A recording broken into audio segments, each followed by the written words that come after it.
Good evening, ladies and gentlemen, from coast to coast. This is Walter Hartley speaking with a special bulletin from the WINRAD Broadcasting Service. The war in the Middle East has entered its 11th day. Iran has a new supreme leader who has not yet been seen or heard from. The President of the United States calls the war a little excursion, and the Revolutionary Guard says its most powerful missiles have not yet been fired. We take you first to our Washington correspondent, Edward James Whitmore. Edward. Thank you, Walter.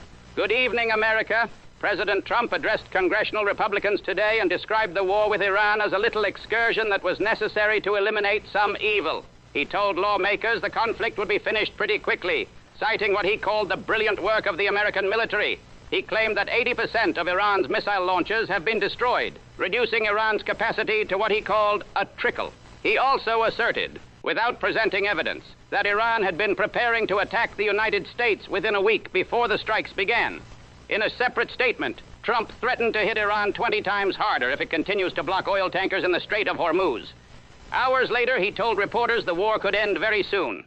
But the contradictions continue to pile up, Walter. Trump called this a short-term excursion that has caused only a little pause in the economy. And yet oil briefly touched $119.50 a barrel yesterday before settling near $113. That is a 50% increase since the war began. Asian markets collapsed again overnight. Bahrain State Oil Company declared force majeure on all operations. The United States has now ordered non-emergency government employees and their families to leave Saudi Arabia. Over 32,000 Americans have left the Middle East since the war began. And the 7th American service member killed in the conflict has been identified. Sergeant Benjamin Pennington, 26 years old, of Glendale, Kentucky, died from injuries sustained during an Iranian attack on a military base in Saudi Arabia on March the 1st. He was assigned to the 1st Space Battalion. 8 American service members have now been killed in total. And Walter, there is a development out of Washington that is shaking the conscience of lawmakers on both sides of the aisle. Top Senate Democrats have condemned what they say was an American strike on a girls' elementary school in southeastern Iran on the first day of the war, calling themselves horrified by reports that between 165 and 180 people were killed, most of them children. NPR reported, based on satellite imagery and expert analysis, that the strike appeared consistent with a precision airstrike on a nearby military compound, raising questions about whether outdated targeting information contributed to the school being hit. A video released by Iranian state media appears to show a U.S. cruise missile striking the compound, and the research group Bellingcat has verified the location. The president said today the attack is still being investigated. Back to you, Walter.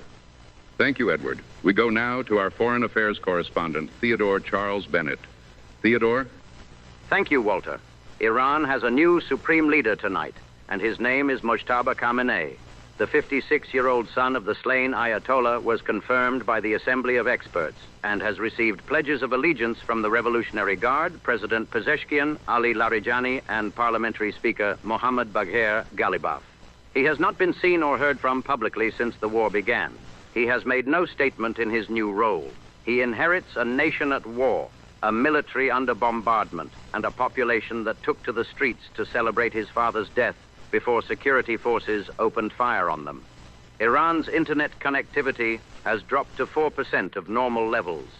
Iranians rallied in Tehran today in a show of support for the new leader, though the degree to which those rallies are voluntary is impossible to verify under the current blackout. The Revolutionary Guard issued a defiant statement today rejecting American claims that Iran's missile program has been destroyed. The IRGC says it is now deploying projectiles in greater numbers and with warheads weighing more than 1 ton. The Israeli military, for its part, announced wide-scale strikes on regime targets in Tehran and additional areas across the country, including the headquarters of the IRGC's aerospace force. Israel's chief of staff warned that the war will take a long time. Strikes continue in Lebanon, with Israel hitting the Goberi municipality in Beirut. Human Rights Watch says it has found evidence that Israel used white phosphorus in residential areas of southern Lebanon. More than 200 people have been killed in Lebanon. The head of the Arab League has called Iran's war strategy reckless, as Gulf nations report intercepting missiles and drones in areas with no American military presence whatsoever. Theodore, what is the situation across the Gulf tonight? Walter, the Gulf states are enduring another night under fire. Saudi Arabia intercepted a drone heading for the Sheba oil field over the empty quarter desert. 2 Bangladeshi nationals were killed in an attack on the central Saudi city of Karj on Sunday, and 2 Kuwaiti border guards have also been killed. A driver was killed in the United Arab Emirates. The vast majority of those dying in the Gulf are foreign workers and residents. Qatar issued a new elevated threat alert early this morning after a dozen explosions were heard before dawn. Bahrain activated sirens nationwide, and an Iranian attack struck a facility in the village of Majeure. The UAE's defense ministry says its air defenses are responding to incoming threats. Russia has been providing Iran with intelligence on American military positions, and President Trump spoke today with Vladimir Putin, who said he wanted to be helpful on the Middle East war.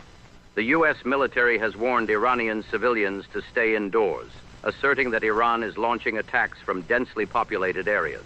And families of American detainees held in Iran have expressed fears that their loved ones are now at grave risk. Back to you, Walter. Thank you, Theodore.